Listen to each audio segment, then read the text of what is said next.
বর্তমান সময়ে দাঁড়িয়ে তোমাদের অনেকেই একটা কথা জিজ্ঞাসা করছো যে স্যার যদি নোটিফিকেশান এই মুহূর্তে পাবলিশ হয়ে যায় তাহলে আমরা কি করব। এই বিষয় নিয়ে ভীষণ ভয় পাচ্ছে। তো আমরা কোথা থেকে শুরু করব, কি দিয়ে শুরু করব, যদি একটু গাইড করেন। তোমাদেরকে আমি এর উত্তরে এটাই বলবো যে নিজের ভালোবাসার সাবজেক্টটাকে দিয়ে শুরু করো। যার সঙ্গে 5 বছর বা তার থেকেও বেশি রিলেশনশিপে ছিলে, এইরকম সাবজেক্টকে দিয়ে শুরু করো। যদি তোমার নিজের সাবজেক্টের প্রতি ভালোবাসাটা খুব স্ট্রং হয় তাহলে কিন্তু সে তোমাকে কখনোই বিট্রে করবে না। এটা সব ক্ষেত্রেই প্রযোজ্য। তাই তোমার সাবজেক্ট যদি বাংলা হয় তাহলে বাংলা সাহিত্যের ইতিহাসকে দিয়ে শুরু করো। অসিত কুমার বন্দ্যোপাধ্যায়ের সম্পূর্ণ ইতিবৃত্তিকে দিয়ে শুরু করো। তোমার সাবজেক্ট যদি ইতিহাস হয় তাহলে মুঘল যুগ থেকে শুরু করো। জীবন মুখোপাধ্যায় স্যারের বুকটিকে দিয়ে শুরু করো। এক্ষেত্রে তার আগেরটা কি পড়বে না? নিশ্চয়ই পড়বে। কিন্তু মুঘল সাম্রাজ্য দিয়ে যদি তোমরা শুরু করো তাহলে কিন্তু তোমাদের কনফিডেন্টটা অনেক বেড়ে যাবে। আর যদি তোমার সাবজেক্ট জিওগ্রাফি হয় তাহলে জিও টেকটনিককে দিয়ে শুরু করো, যেটি তোমরা কলেজের ফার্স্ট ইয়ারে শুরু করেছিলে। এগুলো দিয়ে শুরু করলে কি হবে, তোমাদের মধ্যে আলাদা একটা কনফিডেন্ট আসবে, কারণ এগুলি তোমাদের নিজেদের সাবজেক্ট। এগুলির সঙ্গে কিন্তু তোমাদের সম্পর্কটা অনেক পুরাতন। আর একবার যদি তোমাদের কনফিডেন্টটা এসে যায়, মানে প্রথম 7 দিন বা 10 দিন যদি তোমরা নিজেদের সাবজেক্টকে দিয়ে প্রিপারেশন শুরু করো তাহলে কিন্তু কনফিডেন্টটা এসেই যাবে। আর কনফিডেন্ট যদি একবার এসে যায় তোমরা কিন্তু এগিয়ে যেতে থাকবে। তো যাই হোক, এরকম অনেক তথ্য তোমাদেরকে ভিডিওতে প্রোভাইড করব। আজকে আমরা এটা নিয়ে ডিসকাশন করব যে তোমরা একসঙ্গে এই মুহূর্তে প্রিলিমিনারি টেস্ট ও নিজেদের সাবজেক্টের প্রিপারেশন কিভাবে নেবে। মানে বেসিক্যালি তোমাদের ডেলি রুটিনটা ঠিক কীরকম হওয়া উচিত, মানে কার জন্যে কতটা টাইম এই মুহূর্তে তোমাদের বরাদ্দ করা দরকার রয়েছে, এই সমস্ত বিষয় নিয়ে ডিসকাশন করব। তো তোমাদের যে ডেলি রুটিন সেটা ঠিক এরকম হওয়া উচিত। দেখো, আমরা প্রত্যেকেই দিনে 24 ঘন্টা পাই, এমন নয় যে কেউ বেশি পায় বা কেউ কম পায়। তো এই 24 ঘন্টাকে আমরা 3টে স্লটে ভাগ করে নেব, 8 ঘন্টা 8 ঘন্টা 8 ঘন্টা। প্রথম যে 8 ঘন্টা স্লট, এই স্লটটা হচ্ছে আমরা কুম্ভকর্ণের মতো ঘুমোবো। তার কারণ ঘুম আমাদের শরীরে ভীষণ প্রয়োজন। যদি ঘুম ঠিকঠাক না হয় তাহলে কিন্তু প্রিপারেশানটাও তোমরা ঠিকভাবে নিতে পারবে না। সেকেন্ড স্লট যে 8 ঘন্টা রয়েছে সেখানে আমরা নিজেদের যে কাজকর্ম থাকে সেই সমস্ত করব। নিজেদের স্নান করা, খাওয়া দাওয়া, টিভি দেখা, মোবাইল ঘাঁটা, ফোনে কথা বলা, হোয়াটসঅ্যাপ করা, ফেসবুক করা, এই সমস্ত যত জিনিস রয়েছে সেগুলি আমরা করব। এরপর লাস্ট যে 8 ঘন্টা স্লটটি রয়েছে এটির সময় কিন্তু সবচেয়ে ভাইটাল। আর এই সময় কিন্তু আমরা মোবাইলটিকে টোটালি সুইচ অফ করে সাইডে সরিয়ে দেবো। কারণ যদি মোবাইলটা জেগে থাকে তাহলে কিন্তু ও আমাদেরকে ডিস্টার্ব করবে। সেই জন্যে এই লাস্টের যে 8 ঘন্টা স্লট, যেটা আমাদের মেন প্রিপারেশনের স্লট, সেই সময় কিন্তু মোবাইলটাকে নিজেদের থেকে দূরে সরিয়ে রাখবো। এইবার এই 8 ঘন্টা স্লটের মধ্যে দুটো স্লট ভাগ করবে, একটা হচ্ছে 6 ঘন্টা, একটা হচ্ছে 2 ঘন্টা। প্রিলিমিনারি টেস্টের জন্য দেবে 2 ঘন্টা, নিজের সাবজেক্টের জন্য দেবে 6 ঘন্টা এই সময়।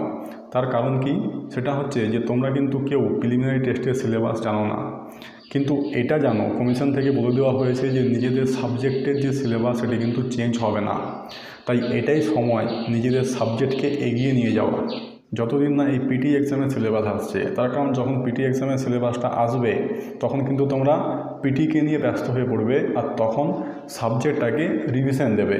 তাই পিটি এক্সামের সিলেবাস আসার মধ্যে কিন্তু তোমরা নিজেদের সাবজেক্টকে যতটা পারবে কমপ্লিট করে রাখো। তবে তোমাদের এখানে একটা ছোট্ট ইনফরমেশন দিয়ে রাখি, পিটি সিলেবাস যাই হোক না কেন, ম্যাথামেটিক্স এবং ইংলিশ কিন্তু থাকবেই।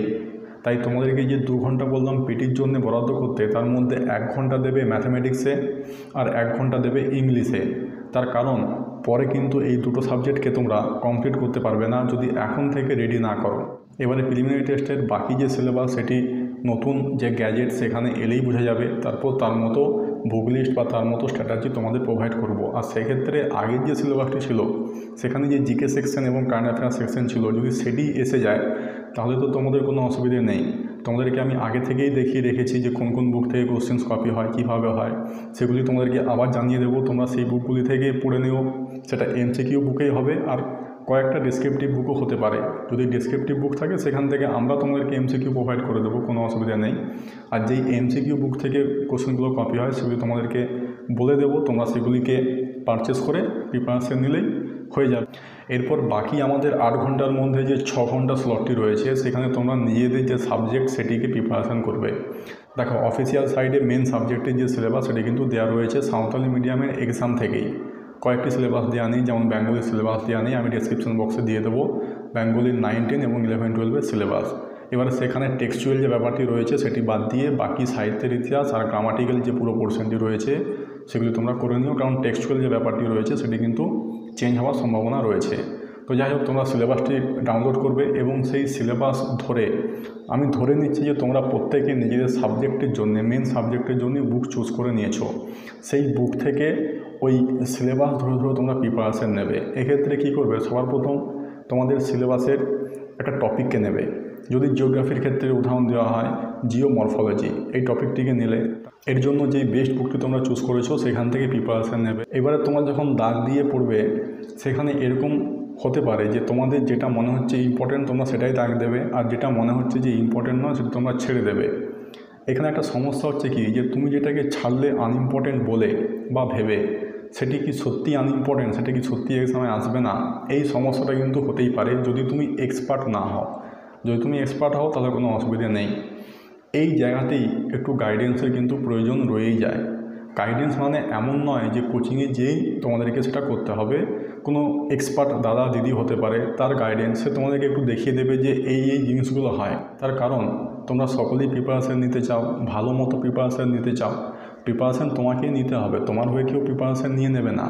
কিন্তু তুমি যেই সোর্স থেকে বা যেই ম্যাটেরিয়ালস থেকে প্রিপারেশান নেবে সেটা কিন্তু ভালো হওয়া চাই। সেই সোর্স বা ম্যাটেরিয়ালস যদি খারাপ হয়, তুমি যতই পড়ো না কেন, যদি কোশ্চেন সেখান থেকে না আসে তুমি কিন্তু সাকসেসটা পাবে না। তাই ওই ম্যাটেরিয়ালসটা কিন্তু ভালো মানের হওয়া চাই। এটাকে একটু এক্সপ্লেন করে বলা যেতে পারে। সাপোজ মনে করো দুই বন্ধু, এক্ষেত্রে এক বন্ধু ভেবেছে যে সে সেলফ স্টাডি করবে, আরেক বন্ধু ভেবেছে যে সে একটা গাইডেন্স নেবে। এক্ষেত্রে দুজনেই বাংলা সাবজেক্ট নিয়ে এক্সাম দেবে। তো যে ভেবেছে যে সে সেলফ স্টাডি করবে, এক্ষেত্রে সে বাংলা সাহিত্যের জন্য দুটো বুককে চুজ করেছে। এক হচ্ছে অসিত কুমার বন্দ্যোপাধ্যায় আর দুই হচ্ছে সুকুমার সেন। এবারে এই দুটো বুক থেকে সে নিজে সেলফ স্টাডি করার সময় নিজে আন্ডারলাইন করে পড়বে, যেহেতু তোমরা সকলেই জানো যে এখন সাবজেক্টের এক্সাম হবে MCQ। এরপর তার যেটা মনে হবে সেটাকে সে ইম্পর্টেন্ট বলে নোট করবে, আর যেটাকে তার মনে হবে যে আনইম্পর্টেন্ট সেটাকে সে ছেড়ে দেবে। এবারে তার মনে হচ্ছে আনইম্পর্টেন্ট, কিন্তু সত্যি কি সেটা আনইম্পর্টেন্ট, সেটা কি সত্যি এক্সামে আসবে না, এই কোশ্চিন চিহ্নটা কিন্তু রয়েই যায়। এবারে ওই ক্যান্ডিডেটটি তার যে ম্যাটেরিয়ালসটা বানিয়েছে সেই ম্যাটেরিয়ালসের মধ্যে অনেক ইম্পর্টেন্ট তথ্য রয়েছে, কিন্তু অনেক ইম্পর্টেন্ট তথ্য বাদও গিয়েছে। সেই সমস্ত ইম্পর্টেন্ট তথ্য তার ম্যাটেরিয়ালসে কি আসবে না? নিশ্চয়ই আসবে। সে এই যে ভুলটা করলো, এই ভুল থেকে সে ঠকবে, ঠকার পরে শিখবে, তারপরে কিন্তু তার ম্যাটেরিয়ালসটা সে ঠিক বানিয়েই নেবে। এক্ষেত্রে তার কিন্তু 1 বছর বা 1.5 বছর সময় লেগে যাবে। তারপরে তার যে ম্যাটেরিয়ালসটা সেটি কিন্তু সুন্দর একটা চাকরি পাওয়ার মতো ম্যাটেরিয়ালস তৈরি হবে, কিন্তু ওই 1 থেকে 1.5 বছর তার টাইম লেগে যাবে, কারণ সে ঠকে ঠকে শিখবে। আর অপরদিকে যদি কেউ গাইডেন্স নিয়ে নেয় সেক্ষেত্রে কী হবে, অলরেডি এক্সপার্ট টিম যদি কোনো কোচিং সেন্টারে যায়, যদি গাইডেন্সে কিন্তু দুটো মানে হয়, এক হচ্ছে পাড়ার কোনো দাদা দিদির কাছ থেকে গাইডেন্স নিতে পারে, নিয়ে সে নিজে ম্যাটেরিয়ালস বানাতে পারে, সেভাবেও হতে পারে। আর যদি কারো কাছে দাদা দিদি কেউ না থাকে তাহলে সে হয়তো কোনো কোচিং সেন্টারে গেল, এবং সেখান থেকে যে ম্যাটেরিয়ালসটা আসবে সেটি কিন্তু এক্সপার্ট টিমের দ্বারা তৈরি করা, যার ফলে সেই ম্যাটেরিয়ালসটা তাকে আর বানাতে হচ্ছে না, সে শুধু জাস্ট সেটাকে মুখস্থ করে নেবে। এর ফলে কী হবে, সে কিন্তু পুরো জিনিসটাকে 2 থেকে 3 মাসের মধ্যে কমপ্লিট করতে পারবে। তার মানে যেই জিনিসটাকে 2 থেকে 3 মাসের মধ্যে কমপ্লিট করতে পারবে, যে সেলফ স্টাডি করছিল সেই একই জিনিসটাই তাকে তৈরি করতে কিন্তু 1 থেকে 1.5 বছর লাগবে। এই টাইমেরই পার্থক্য থাকবে, আর কোনো পার্থক্য নেই। তবে হ্যাঁ, যদি তোমাদের কাছে টাইম না থাকে, যদি এক্সাম যদি খুব কুইক হয়, সেক্ষেত্রে কিন্তু এই টাইমটা একটা বিশাল বড় ফ্যাক্টর হয়ে দাঁড়িয়ে যেতে পারে। তাই নিজেদের সাবজেক্টের জন্য কিন্তু তোমরা গাইডেন্স নিতে পারো, যার যেখানে প্রয়োজন, শুধুমাত্র টাইম বাঁচানোর জন্যে। এমন নয় যে তোমরা সেলফ স্টাডি করলে পারবে না, আমিও বললাম যে সেলফ স্টাডি করে পারবে, যদি তোমরা ভালো ভালো বুক চুজ করে নাও, সেখান থেকে যদি দাগ দিয়ে যদি ইম্পর্টেন্ট বের করতে পারো তাহলে কিন্তু তোমরাও করতে পারবে। কিন্তু কোনো যদি গাইডেন্স নাও সেক্ষেত্রে কী হয়, তোমাদের টাইমটা একটু বাঁচতে পারে, এইটুকুই পার্থক্য থাকে।